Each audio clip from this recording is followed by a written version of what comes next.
So this here is a water truck we're going to be fixing in this video, and this right here behind me is why this thing needs to be fixed so badly. So this is just acres and acres of quarry, and right up here is a highway. So basically, without a water truck, this whole entire area just becomes super dusty, a dust bowl if you will, and they can actually get shut down if it gets too dusty out here. So without a water truck, they can't control that. So obviously that is why it was an emergency situation to get this truck back up and going. So the water truck that I was called out here for, I scanned it about, I think 3-4 weeks ago, and it was having turbo issues, turbo vane actuator issues. This morning I was informed that the truck is again having actuator issues. So we're gonna go ahead and just replace that actuator and the turbo.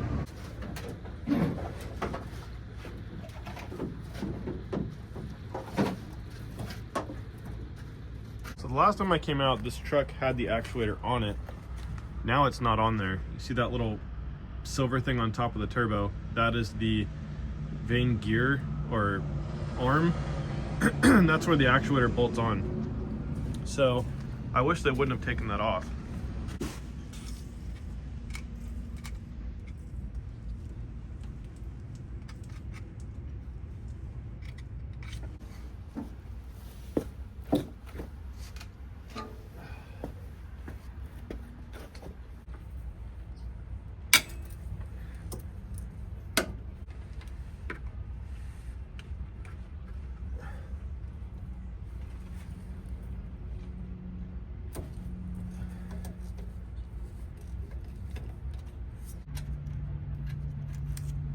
Okay, there's one stud. A drain off of here. Probably gonna.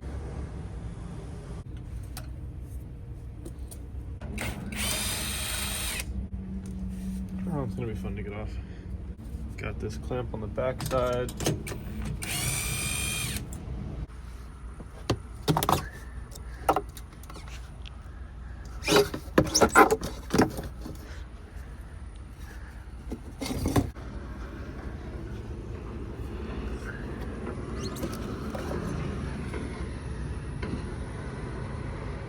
Got all kinds of crap up inside this turbo. It's probably from a mouse or something like that, because we got some nesting up on top of the valve cover, although that doesn't really look like a mouse. I don't know, maybe it does. Check out the air filter on it. I'm just gonna cut it. I'm gonna go ahead and unclip that one. Here's that last nut, just got it off. It got itself wedged in my wrench, so I had to take it all the way off with this. So it took me quite a while. So we've got this oil feed line going to the other side of the turbo that I can't really get off with the turbo on, and I don't want to try to remove the turbo with that line still on because you could damage some stuff. So all right, finally got that band clamp broken loose. There's our turbo.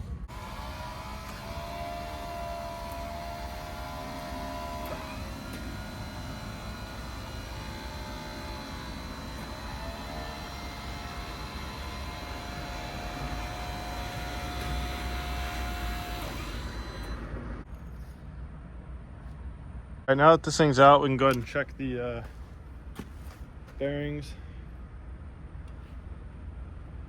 Spins freely, both directions. No in and out shaft play.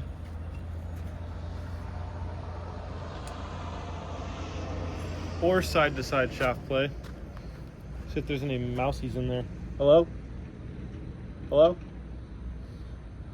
No, I think we're chilling.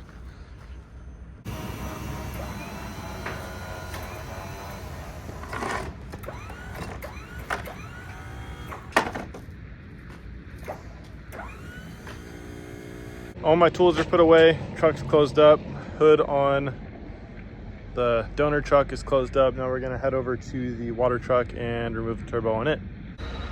All right, so I just showed back up at the site. I had to leave because I didn't have a 12-point socket to get those pedestal bolts off, or the flange bolts, nuts, sorry. So now that I have that, I'm going to attempt to get those things off.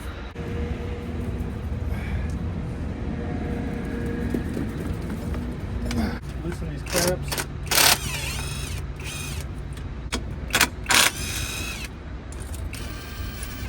This charge pipe should be able to come off. I want to take this O-ring off as well, make sure that we don't lose it or rip it. I'm tightening.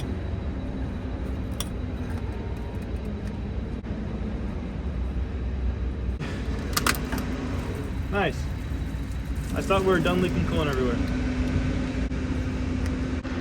I actually bought these today. These are snap-on crescent wrench, but as you can see, it's filed down thinner, and that is for fittings.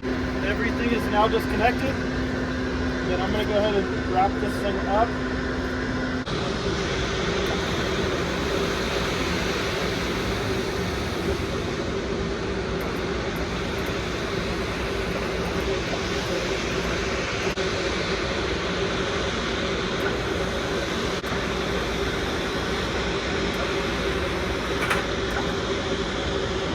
All right, I'm gonna pull this actuator off of the bad turbo.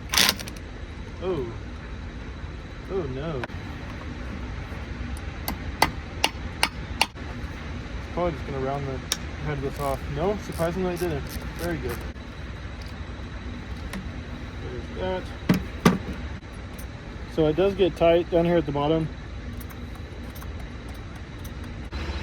All right, I got everything swapped over from the old turbo to the new turbo. So I'm gonna go ahead and pick it up and set it up there. I'm not gonna use a crane, I'm gonna be a man and use my little baby muscles. So, see how that goes.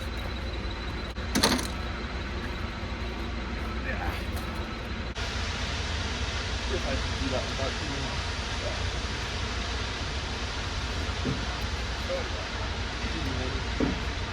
Okay. In the pocket.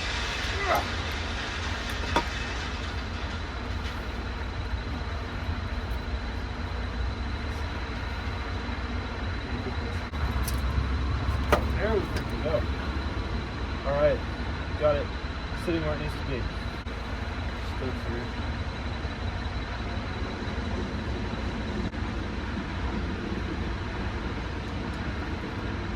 Now we can go ahead and install our turbo drain tube.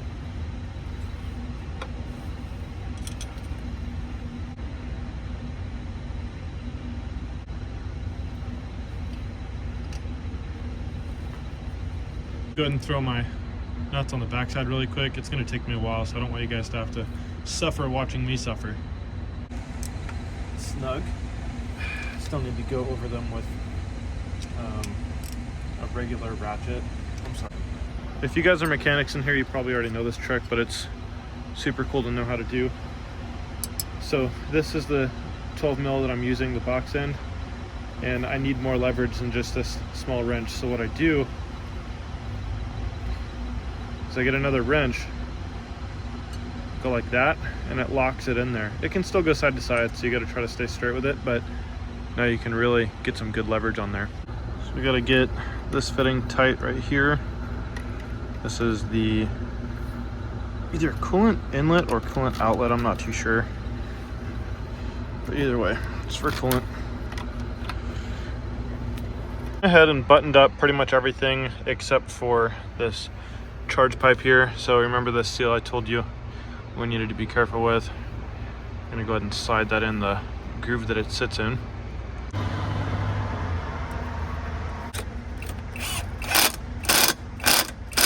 You're tight.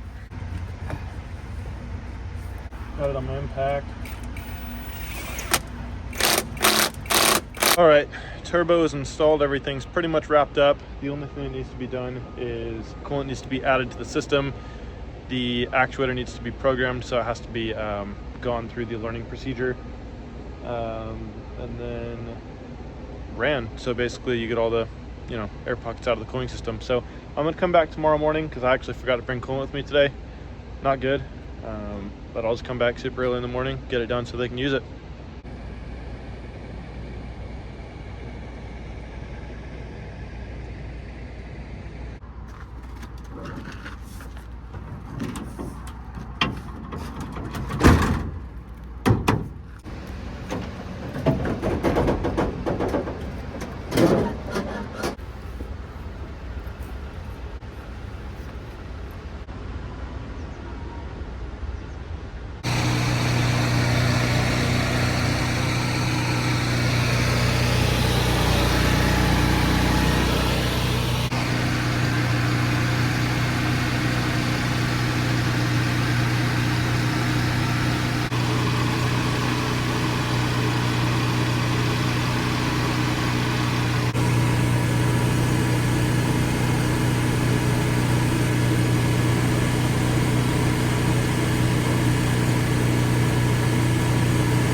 right, that's exactly what I wanted to see. It's not going to go all the way to 0 and all the way to 100. I guess Cummins, in their system, it doesn't go that far. It only goes to 32 to 82.